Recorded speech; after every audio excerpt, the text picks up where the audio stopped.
దేవి నవరాత్రులు 6వ రోజు కాత్యాయని దేవిని పూజిస్తారు. కాత్యాయనిదేవి దుర్గాదేవి యొక్క 6వ రూపం. ఈ రోజు అమ్మవారి పూజ ద్వారా భక్తులు భయాలను తొలగించుకుని శక్తి, ధైర్యాన్ని పొందుతారు.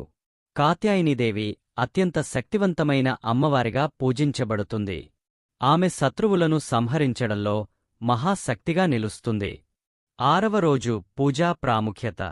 కాత్యాయనిదేవిని పూజించేవారు కీళ్లు, శత్రువులు, అడ్డంకులను దాటడానికి శక్తిని పొందుతారు.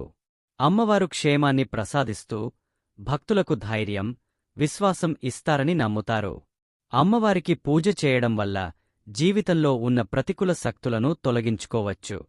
ఆమెను పూజించడం వలన వివాహం లేనివారు త్వరగా వివాహం జరగాలని ప్రార్థిస్తారు. కాత్యాయనిదేవి పూజ ద్వారా మనసులోని భయం, అనిశ్చితి తొలగిపోతాయి. పూజా విధానం. అలంకరణ. కాత్యాయనిదేవిని పసుపు, కుంకుమతో అలంకరించి ఆమె శక్తిని ప్రతిబింబించేలా శోభాయమానంగా పూలతో సాంప్రదాయబద్ధంగా అలంకరించాలి. వస్త్రాలు. ఈ రోజు అమ్మవారికి పింక్ లేదా ఎరుపు రంగు వస్త్రాలు సమర్పిస్తారు. ఈ రంగులు శక్తిని సూచిస్తాయి. పుష్పాలు. గన్నేరు పుష్పాలు. కాత్యాయని దేవికి గన్నేరు పూలతో పూజ చేయడం పుణ్యకార్యంగా భావిస్తారు. చామంతి పూలు. చామంతి పూలు అమ్మవారి పూజలో ప్రత్యేకంగా వాడతారు. ఇవి శక్తిని, సంపదను సూచిస్తాయి. రంగురంగుల పూలు. ప్రత్యేకించి ఎరుపురంగు పూలు అమ్మవారికి సమర్పిస్తే ఆమె కటాక్షం లభిస్తుందని నమ్ముతారు. మంత్రం. 6వ రోజు కాత్యాయనిదేవికి పూజలో ఈ మంత్రంను జపిస్తారు. ఓం దేవి కాత్యాయనియై నమః.